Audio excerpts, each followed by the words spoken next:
This cheese is so incredible. It's like so intense. Just the perfect flavor. Perfect flavor. Perfect flavor. What's going on? It's Matt. Today we are going to try and replicate Massimo Bottura's super famous 5 Ages of Parmesan in my home kitchen. This is gonna be a super challenging recipe. Massimo Bottura is from one of the best restaurants in the world. In fact, the best restaurant in the world a couple of years in a row. The best restaurant in the world is Osteria Francesco. Known for making really modern takes on Italian food. Italians really hated him because he was challenging some of their preconceived notions about how food should be. And then they tasted his food and realized we can't be upset at this guy. He's making really, really incredible food. The 5 Ages of Parmesan dish may be the one that's probably closest to his heart. It's perfect. My muscles are made by Parmigiano. He's using 5 different techniques just to give different contrasting textures to really bring out the best of one of the best ingredients in the world. And looking at this recipe going into it, a few of them look a little challenging. Stick around and see if I can pull this off. First, let's talk about the Parmesan cheeses and the Parmesan substitute that I'm going to use to try and make this a little more home cook friendly. First one I have, Parmigiano Reggiano DOP, which means it comes from a very specific region of northern Italy. This one, as you can also see, is aged for 12 months. But you should start thinking about the aging process. You can age them at different lengths and you'll get different characteristics. This is the one that I find at the grocery store. This is sort of reasonably cheap and a very, very good and accessible Parmesan cheese. The second one that I'm gonna use, again, you can see this is Parmigiano Reggiano, but this one has been aged for 30 months. A lot longer of an aging process, and as you can gather, this is a lot more expensive. Even though it's the exact same cheese, it's been aged differently, so it's going to give us a lot of different characteristics. And the last cheese that I have doesn't even say Parmigiano Reggiano on it. That's because it's Grana Padano. I use this a lot in a lot of my everyday cooking. You know, it's not Parmesan, and people might get upset with me in the comments. I think this is a cool idea to use something that's a little more accessible for people cooking at home, and I think it's really gonna cover the young end of the spectrum. I'm gonna start off with the regular, the 12-month Parmesan cheese,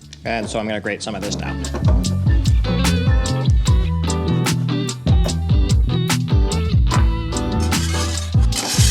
First thing we're gonna make is a Parmesan mousse. So I've got a little bit of chicken broth. We're gonna heat this up to a simmer and then slowly add in spoonfuls of our Parmesan cheese.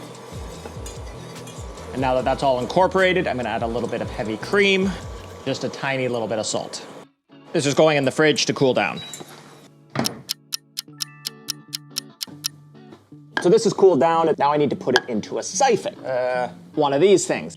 I've got one of these charges. This is nitrous oxide, N2O, I think. Really good way to get a different texture. Let's get this in here. Put the lid on. And then back in the fridge.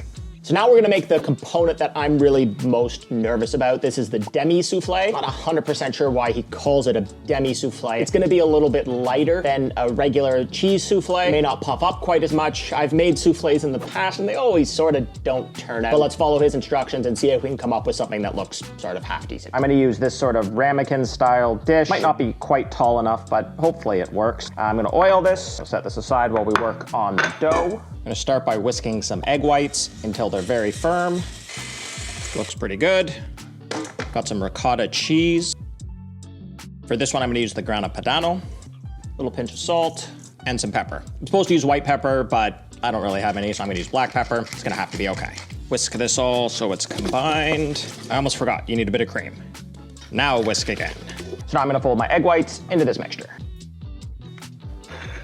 Get it all into the corners, and this is going in the oven for about 10 minutes.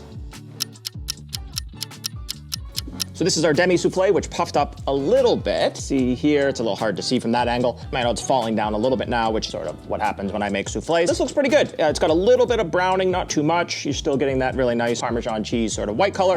Let's set this aside and let's do the rest of our steps. So now I'm gonna make the Parmesan sauce, which means we need to go back onto the stove. I'm gonna start with a little bit more of my chicken broth. Get that warming up, and then slowly start adding some of my Parmesan cheese. This is the 12-month one. And then off the heat, I'm gonna use an immersion blender to make it nice and smooth. And that's our sauce. So we're 3 preparations down. We've got 2 more to go. We're gonna start using the really old Parmesan on these next 2 recipes. We're gonna make a Parmesan wafer, which is actually really, really easy to do, and it's a great thing to add a crunchy texture to a lot of your dishes. Let's make the wafer. For this one, we're gonna use the really good one. We're gonna use 30-month-old Parmesan for this. Basically just Parmesan and a little bit of flour, then it goes in the oven to crisp up.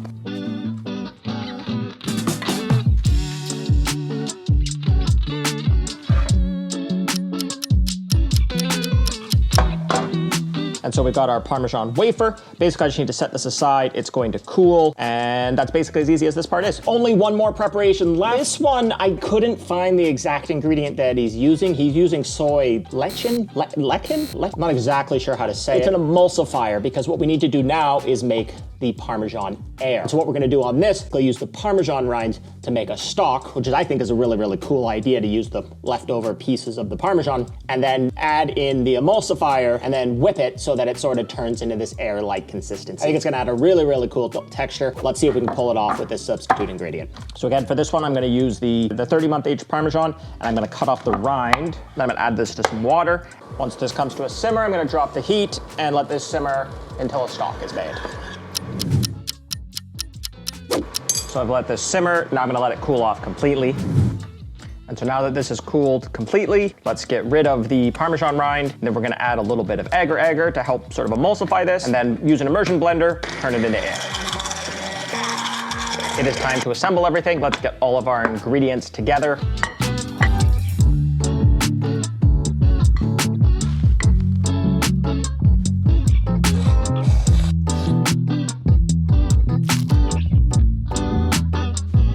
Massimo Bottura's 5 Ages of Parmesan. We've got a wafer, Demi-Souffle, the mousse, Parmesan sauce. It's a little hard to see on the plate here, but Parmesan air. Let's give it a try. I want to get everything in one bite.